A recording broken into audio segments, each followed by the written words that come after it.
Hi, I'm Ken Picard, and welcome to the Connecticut Brewers Guild Beer Fest Festival at Ski Sundown in New Hartford, Connecticut. Now here we are up on the trails that normally you would see covered in snow in the wintertime, but now in the summertime they host this wonderful beer festival. This is Jared, and he's going to tell us about the beer festival. You know, Ken, normally we get a pretty good crowd here on the weekends and through the winter, and all summer long we're here by ourselves and we're like, let's have a party, let's do this. So after a few successful employee picnics, we decided to ramp it up and have a Brewfest, and you know, this is our 8th one now, and it's really grown with over 35 breweries from all over the place, and it's great. We see people from as far as an hour away that are coming to check us out and have a good day listening to music. I think we should get started tasting some beers. What do you think, Jared? Let's go for it. All right, let's go.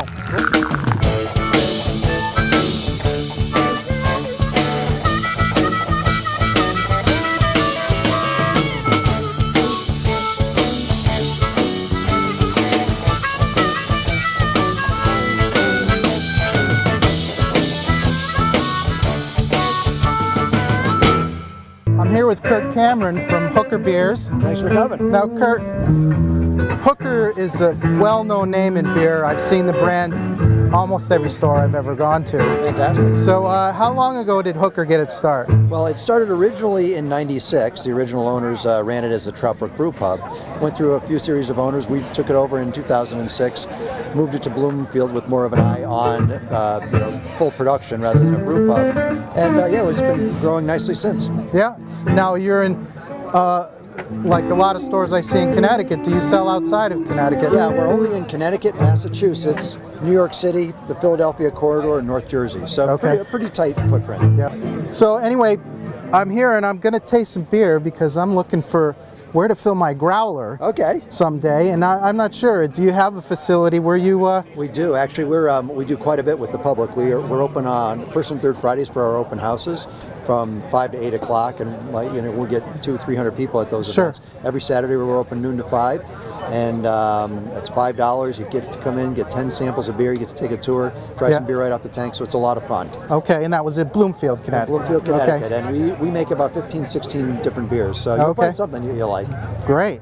So what am I trying here today? Actually, what you've got is kind of a test beer for us. Okay. It's, this one I think is we call it the Sundown Summer Ale. It's a Belgian style beer that we did specifically for this event. Okay. All right. So now, I've been to a lot of wine tastings, and so do I swirl it around like a wine taste? I mean, yeah. Take a good sniff. Take a smell to get the aroma.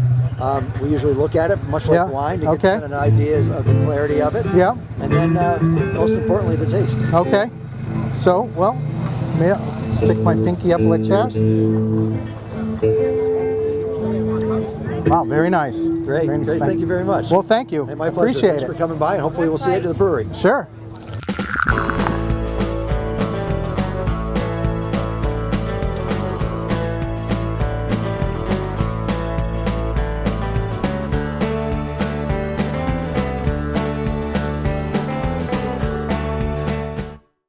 I'm here with Seth from City Steam Brewery in Hartford, and Seth, tell me a little bit about the brewery. Well, we're an 18,000 square foot, 5-floor brew pub, so you not only can you enjoy handcrafted beer, but you can do that while seeing our comedy club, which is every Friday and Saturday night, and getting American fusion food. It's a really cool brewery because it's the oldest form of Romanesque architecture in America, built in 1877. We actually handcraft all of our beer with steam from the Hartford Steam Company. Okay. So tell me a little bit about your beer that you brought here today to the festival. Well, we actually brought the best part of Hartford for everybody to enjoy without paying for parking and fighting traffic, and we brought a great option of light, malty, and hoppy for everybody to enjoy. From our classic English Amber and flagship Naughty Nurse with light hints of caramel and coffee, to a West Coast reformulated IPA now available in cans called Blonde on Blonde. We brought our American style IPA at 9.2% Innocence, which is toned down with brown sugar and molasses. And then we also brought a really nice option for people when it gets a little cooler out, the Black Silk Stout, which has been a staple of ours for over a decade. Wow, that sounds great, Seth. Thanks for being here at the festival today. Thank you very much for having us. Thank you.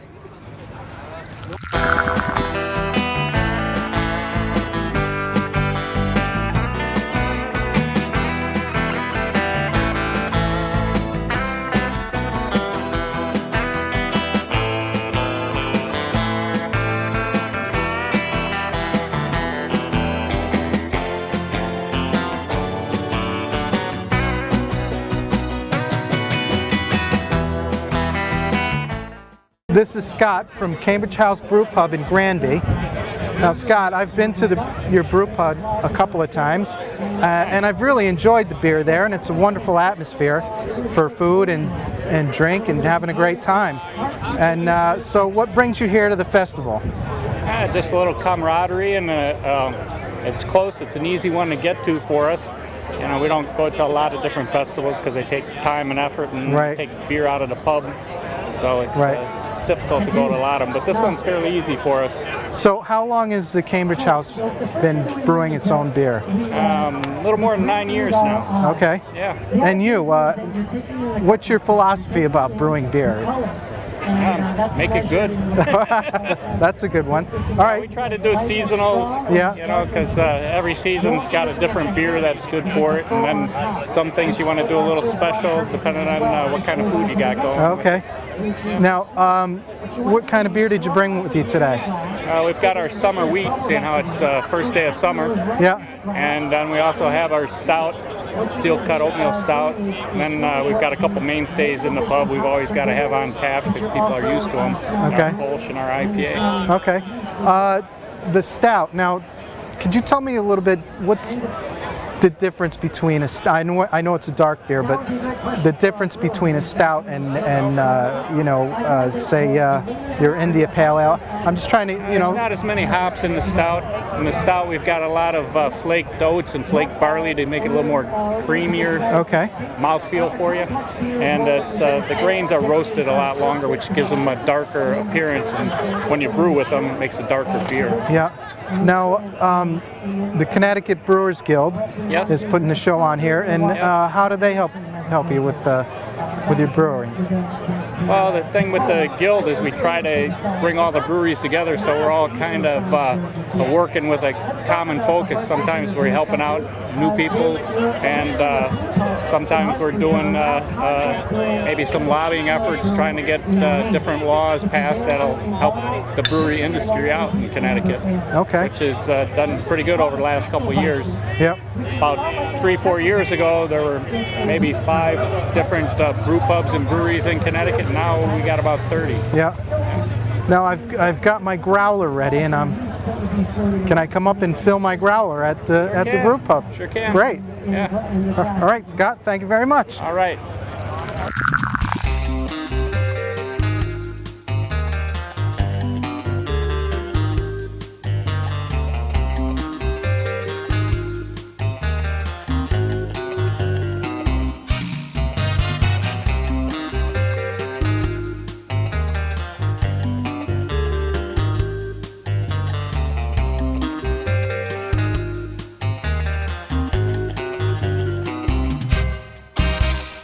I'm here with Brian from the Connecticut Beer Trail, and also Brian, I wanted to ask you about the Connecticut Brewers Guild.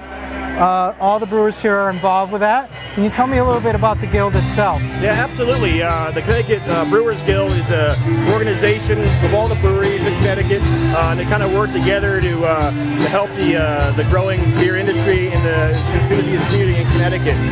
Great organization, and a lot of the new breweries come in, they're joining as well. And they got a lot of great initiatives going on. And one of the things the Beer Trail is doing with them this year is we're working together to come up with a new phone app for the Beer Trail. It's going to tie in all the guild members to the Beer Trail website as well. And you'll be able to kind of go around Connecticut with this phone app. It'll almost be like a little digital passport, if you will, for the Beer Trail. It's going to be pretty excited about that. Okay. Now, can you tell me a little bit more about the Beer Trail itself?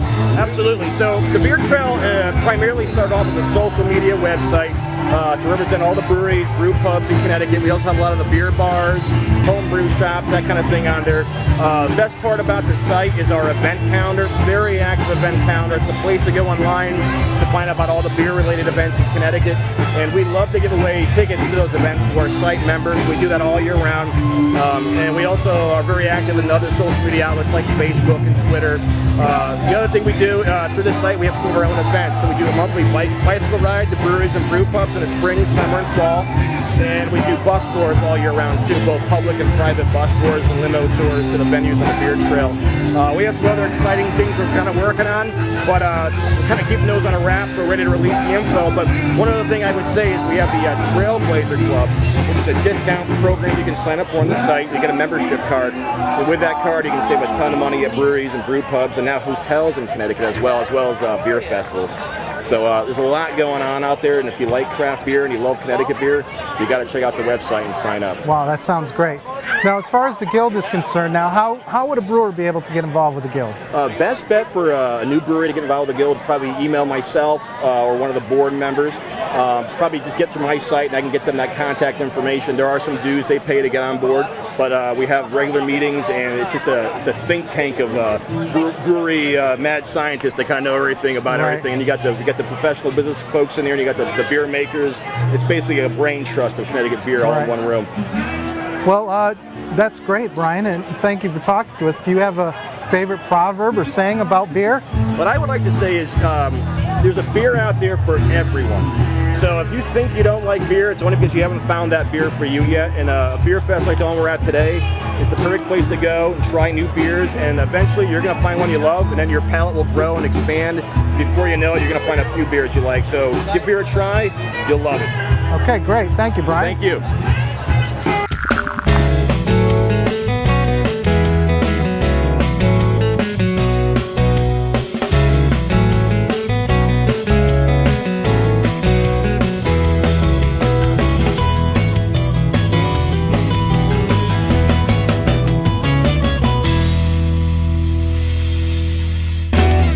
Scott from Charter Oak Brewing Company.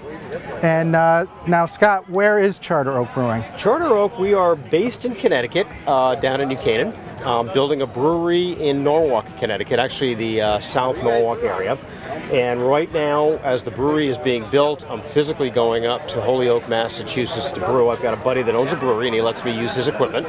So I have all my hops, my barley, my bottles, all the packaging gets sent up to Holyoke, Mass. And I go up once or twice a week to either brew or bottle my 3 styles. Oh, no, tell us a little bit about the 3 styles you've brought here today to the festival. Absolutely. So the 3 styles that we market is an American-style brown ale. I have a West Coast-styled pale ale and an American-styled India pale ale. And typically at an event like this, we like to have everybody try all 3 of these. We ought to tasting, and you ought to test and sample all 3 of them. We start with the lowest amount of hop, lowest amount of alcohol, which is my brown ale, American-style brown ale. Absolutely dynamite brown ale. Great tasting, full, complex taste profile. And what's very unique about this one is it finishes very, very clean. So it's wonderful as far as a sessionable brown ale. Tons of taste, finishes clean. We offer this all year long. The pale ale, West Coast style pale ale, a good example would be like a Sierra Nevada. This is about 5.5% alcohol. Terrific hop taste profile. What I love about this one is it doesn't get robust on the palate. You don't have that what I call proverbial hop bomb that ignites in the back of your palate. This one you can sip on all night long, full of flavor, 5.5% alcohol, keeps you plenty engaged, and yet you can sip on it all night long. And then my third one is the India Pale Ale, American-styled India Pale Ale. I've got 5 different types of hops in this. We're adding hops the entire 90-minute boil. I add more in the whirlpool, an additional amount at the knockout, and then we dry hop twice. So a tremendous amount of hop, but very flavorful back end with absolutely no bitter back end whatsoever. So very, very unique to have something that hopped, have that kind of a flavor profile with no bitter back end to it at all. Well, it sounds delicious. So now the festival here is put on by the Brewers Guild, the Connecticut Brewers Guild. That's correct. And now how has the Brewers Guild helped you out? Tremendously. I have been a home brewer for 30 years. I've known a number of the different breweries in Connecticut for quite some time, and it has just ballooned. We have over 29 breweries right now in Connecticut, and what this guild has done has gotten us all together as a group and all helping one another out with the thought process that as Connecticut's craft beer and drink local grows, we all grow with it. So it all helps one another. An event like this is sponsored by us. We've promoted it like crazy on all of our different websites, our social promotional mediums, and really have helped stand behind it. And as a result, we get people down here, they enjoy Connecticut beer, and hopefully we'll go out and buy some and enjoy the local craft beer movement. Absolutely, great. It's been successful. Well, thank you, Scott. You bet, absolutely. Appreciate it. You bet, absolutely. you. Enjoy the day now.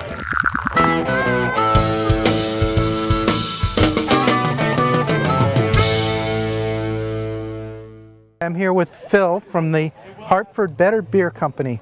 Now, Phil, I haven't seen your beer before. How long have you been around? We're actually some of the microbrewing pioneers in the state of Connecticut. My partners and I started the Hartford Brewery, which was Connecticut's first brew pub set up in downtown Hartford. Due to the changed economics following the whalers' departure, we decided to start distributing statewide. And in order to get started doing that, we're actually having our beer made at the Shipyard Brewery in Portland, Maine, because their principals taught us how to brew in 1987. And we've just acquired some brewing equipment. We'll be looking to reestablish our physical manufacturing presence in Hartford in the very near future. Well, that sounds great. Actually, a funny story is that I have a growler waiting to be filled, and I got that growler from the Hartford Brewery. The Hartford Brewery? I did. Many years ago. It's a nice one, too. Good thing you've saved it. So let's hear about your beers here that you have. Okay, well, our flagship ale is Arch Amber. It's our most popular beer. It's our most complicated recipe. There's 5 malts, 5 hops, kind of like a British ale meets a German lager. So it's very complex, even though it's a very light character and bodied beer. We have our IPA, which as with most IPAs is very highly hopped. It's a little less hopped than some of the other ones on the market, so it tends to go a little bit better with food than some of the other India Pale Ales. Our newest beer is a Crystal Weizen, which is an unusual type of wheat beer in that it's filtered, and that's why it's called a Crystal Weizen. It's a little bit stronger than the traditional German style. It's 6.2% alcohol. And instead of being hopped like a German wheat beer, it's hopped like a Czechoslovakian Pilsner. Okay. So it's an amalgamation of a couple different styles. There's really nothing else like this on the market. It's light enough in color to appeal to just about anybody on a bright sunny day. At the same time, it's got enough body so that it doesn't leave somebody disappointed. These are, we use Czech hops in this beer, which are most commonly used in the Czech Pilsner style, rather than the German wheat beer style. I see. And also that it's filtered. You'll see this is very clear. Okay. Most wheat beers are left cloudy. Some are spiced. So this one tends to have a little bit cleaner body and cleaner finish than some of the other lighter in strength wheat beers. Okay.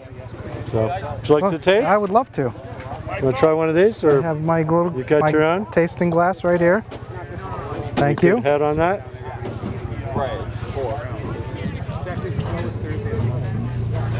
Wow, that is very nice. Something very a little nice. different. Yes, it's got a spiciness to it. Yeah. It's interesting. From the wheat, but because it's filtered, it comes out with a very different kind of character than most wheat beers. Well, thank you, Phil. So, you were most informative. Thanks for drinking our beer.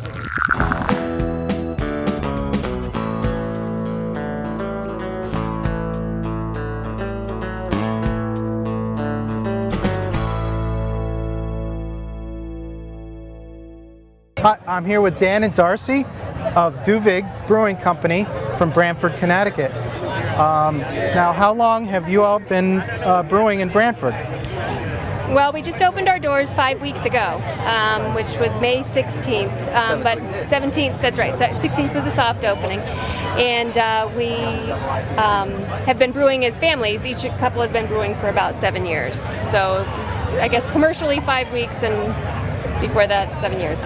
Okay, well, you guys are really popular here. I've heard some great things about your beer. Can you tell me a little bit about the beer you brought with you today? Sure, we have the Duvig Cream Ale and Duvig Brown Ale. All the beers we make at the brewery are very sessionable, right around 5% or lower. Our whole brewing philosophy is to make beer that you want to drink and drink a lot of. The cream ale is a very traditional American style. It's kind of a answer to a Pilsner when you can't cold condition. The brown ale is a traditional English brown ale. We do use American hops in it, but it has a lot of malty balance to it. All of our beers finish extremely clean, so that you're ready for the next sip when you're finished with the last one. Well, Dan, Darcy, thank you a lot. Thank you. And I'll let the people get to your beer here. There's a lot of people waiting to get to it. Oh, thank you. Thank you. Thanks.